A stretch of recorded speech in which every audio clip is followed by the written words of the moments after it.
You just crossed over into the female zone. It's disgusting to me when you match with somebody and then all's going good, conversation's normal, and then one of the questions is like, after they take you out on a date, they think, okay, well, I've taken her out on the date, that's all I need from her.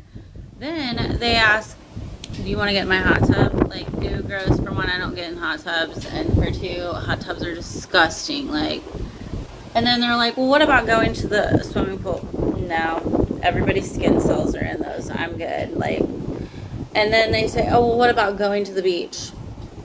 Why don't you just come out and say you wanted to see me in my two-piece? Like, I'm sorry, but I'm just not doing it. Like, not doing it at all. And until men can start respecting women, like, I'll just continue to stay single, because, like, if you just want to sleep with a woman, stop wasting their time. Just tell them that from the get-go. But I will continue to stay single. And the weather here, guys, is blowing my hair everywhere, but it's beautiful.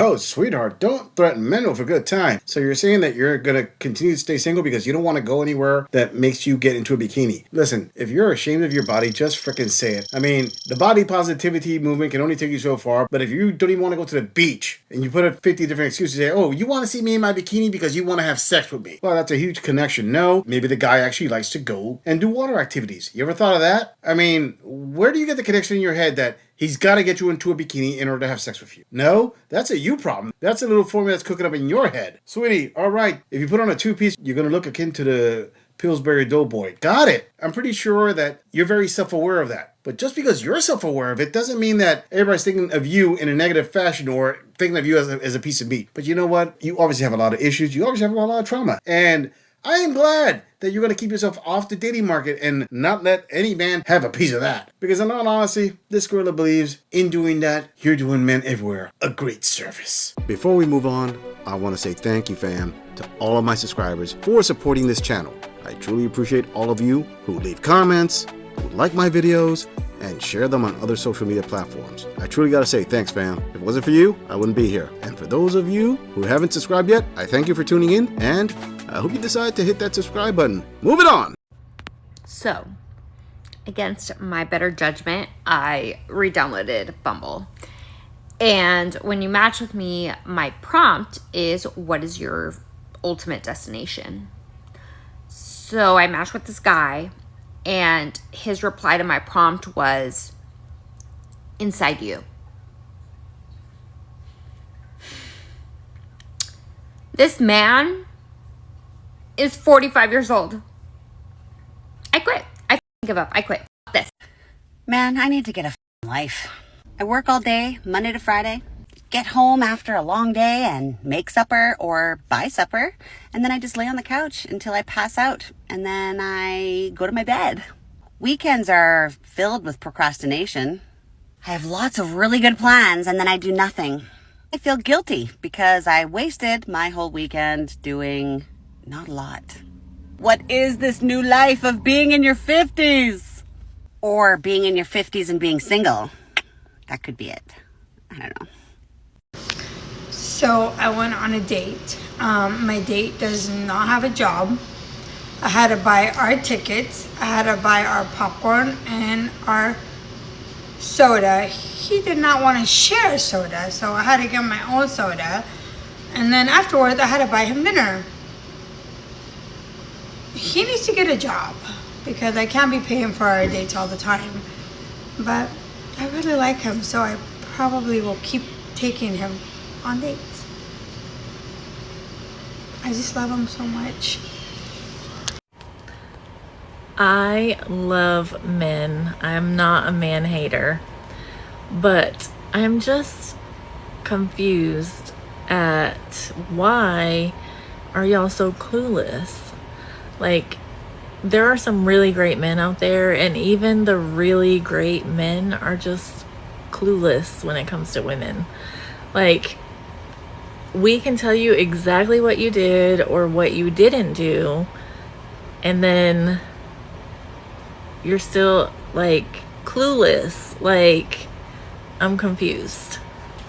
What? What are you talking about? All right, to that first queen. You know, I would find it funny because I'm pretty sure the guy just said, screw it, I'm just going to say what's on my mind. What aren't you women the ones who always say on these videos on TikTok, if you men just want sex, just say it. Be upfront about it. So didn't the guy just do what you women always say for them to do? He was upfront about it.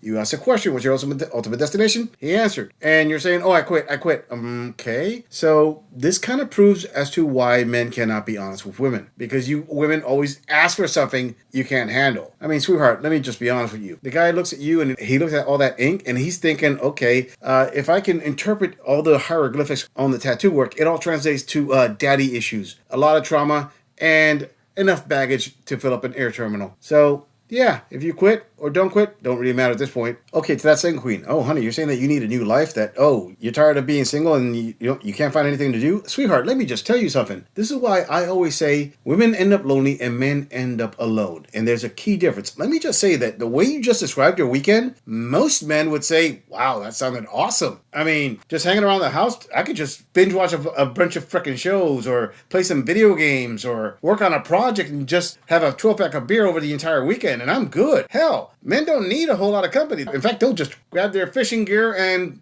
get up before the crack of dawn and boom, they're out there having a great old time fishing. Or maybe they'll go watch a game somewhere. Go to a pool hall. Men don't need a whole lot. That sounded heavenly, to be honest with you. All right, to that third queen. So you paid for everything. You know what you just did there, Granny? You just described the average man's experience dating the average girl out there. And you're complaining that they got to get a job. Men will say, all right, cool. You know what? I'm just not going to date you. Because you said clearly that you can't keep paying for everything. Now you know why men say, okay, if we're going to go on a date, it's going to be a coffee date or a walk in the park. Something simple. I ain't paying for dinner and we ain't going nowhere fancy. You haven't earned it. But in your case, I'm going to think that the guy probably laid some mean pipe because he knows he can get away with it. Case in point, you're still willing to pay for everything because you say you love him. I'm pretty sure there's a part of him that you love more than the rest of him, and it's not his wallet, obviously, but it's kind of close to where his wallet would be. Well, I mean, there is some truth to the saying, not all women want your money. Some of them just want some extra inches where it counts. All right, to that fourth queen. You're asking, why are men always so clueless? Because you could tell them exactly what you did, and you're still clueless. Sweetheart, that exactly what you did isn't exactly what they did, period. It's your version of exactly what they did. For example, a man could be with his woman and the day's going well, there's no problems, and all of a sudden she's upset. She just cops an attitude, and he's like, what's wrong? And she'll just say, you know what you did. And he's like, what are you talking about, what I did? What you did? What and when? And then she'll be like, you know exactly what you did 2 weeks ago at 2 p.m. And the guy's going to be clueless, like, what the hell are you talking about? And then she'll be like, the nerve of you can't even remember what you did. That's how bad it was. And that's your version of exactly what he did. And somehow, some way, he's supposed to have the memory of an elephant to remember exactly what he did, if he did anything wrong, and figure out how it offended you. But also part of the clues is probably because they just don't care at that point. Moving on. I don't like coffee dates. I don't like walking aimlessly around. I don't like the idea of hiking on a first date. Those are all the top ways that led to my assaults. I still prefer to go into every single date hoping that the guy's different. And I feel like I'm met with guys who willingly assume that I am out to get them for what they have. Usually they were hurt like once or twice. I was hurt nearly every single time.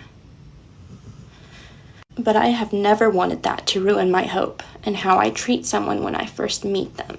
The amount of men who have reacted in anger and insults over me expressing my desire to have a traditional date is disgusting. It breaks my heart and it ruins my hope. And I don't feel safe anymore. I don't feel safe going out there anymore. I'm exhausted. I shouldn't be 25 years old and not know what that's like. The amount of pride and indignity. I was the most sheltered girl, and I got treated like a dirty rag. Men wanting me for my body, for my money, to manipulate me emotionally. The good men in my life who obviously want nothing but to protect me and see me thrive, I cling to them. And it's funny because the guys that I date, they want me to get away from them. Those father figures, those brothers, those uncle figures. Because they don't like to see a lamb with a bunch of lions behind them. That's my opinion. They want you alone, This is the breakdown of a girl who has lost everything over and over again. I am disgusted by the lack of shame, and I fear for the amount of men out there who are willingly blind. Because I am Christian, I believe in Judgment Day, and I'm worried for the majority of you.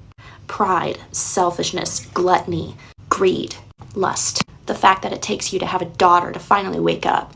There's no excuses when you're in front of God. I have been abused so bad that I tried to take my own life not too long ago. You should be ashamed. There is nothing wrong for wanting something I qualify for.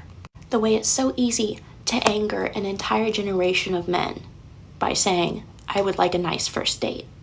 That doesn't put me in a vulnerable situation. That doesn't include you trying to come on to me the second date.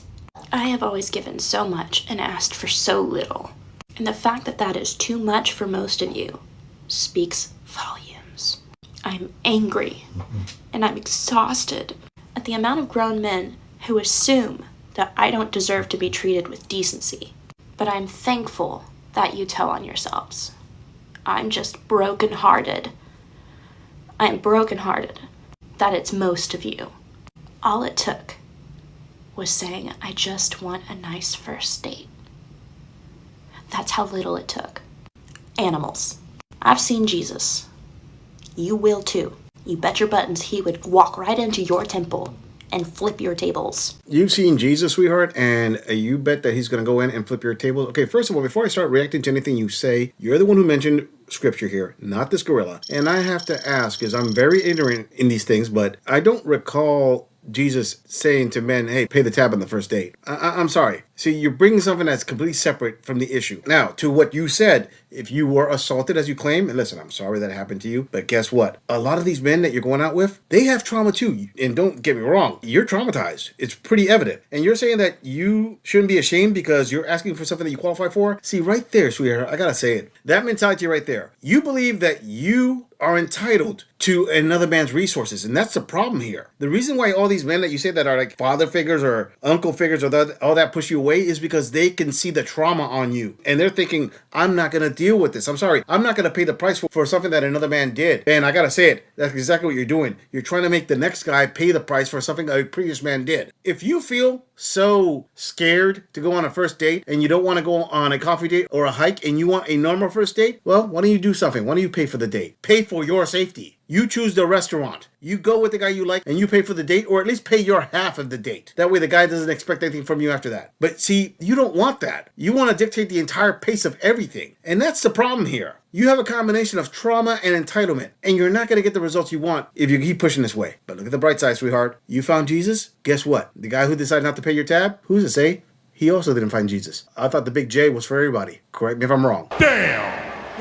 I'm just saying, if you enjoy this audit, click on the video in the end screen for more content. If you would like to support the channel, please follow the link in the description to donate to our beer fund, or like, subscribe, and share this video on other social media platforms. If you agree or disagree with anything about this audit, please let us know in the comments. I'm going to leave this audit right here. I'll see all of you in the next episode.